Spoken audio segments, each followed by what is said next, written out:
रायगडमधला महायुतीतला वाद चव्हाट्यावर आलेला आहे। महेंद्र थोरवे यांनी सुनील तटकरेंवर हल्लाबोल केलाय। रायगडमधून राष्ट्रवादी काँग्रेसला हद्दपार करणार आहे असा थेट इशारा शिवसेनेचे आमदार महेंद्र थोरवे यांनी राष्ट्रवादीला दिलाय।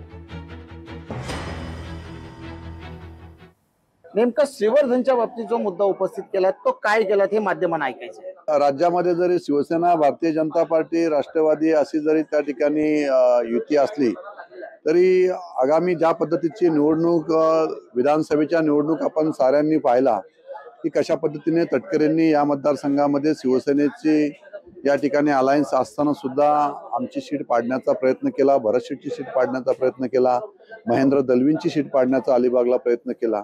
त्यामुळे आगामी निवडणुका ज्या होतील त्या राष्ट्रवादीच्या विरोधात आम्ही त्या ठिकाणी संपूर्ण जिल्ह्यामध्ये लढणार आहोत। ही आमची ठाम भूमिका संपूर्ण तिन्ही आमदारांची या ठिकाणी जिल्ह्यामध्ये आहे। आणि म्हणून मी आता जसं रायगडमध्ये आज शिवसेनेचे 3 आमदार आहेत, भारतीय जनता पार्टीचे 3 आमदार आहेत, आमची इच्छा आहे की पुढच्या वेळेला शिवसेनेचे 4 आमदार राष्ट्रवादी त्या ठिकाणी झाले पाहिजेत शिवसेनेचे।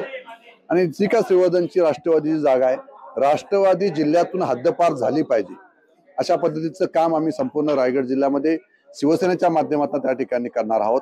ज्या पद्धतीचं कृत्य महायुतीमध्ये राहून तटकरेंनी केलेलं आहे त्यांना तसं आम्ही उत्तर त्या ठिकाणी पुढील निवडणुकामध्ये नक्कीच त्यांना त्या ठिकाणी मिळेल। रायगड जिल्ह्यातून राष्ट्रवादी हद्दपार केली जाईल असा थेट इशारा कर्जतचे शिवसेनेचे आमदार महेंद्र थोरवे यांनी दिलाय। व्हिडिओ जर्नलिस्ट ओम गोरेगावकर सह भारत गोरेगावकर, लोकशाही मराठी, रायगड। लोकशाही मराठी ऐका, पहा, जागरूक रहा।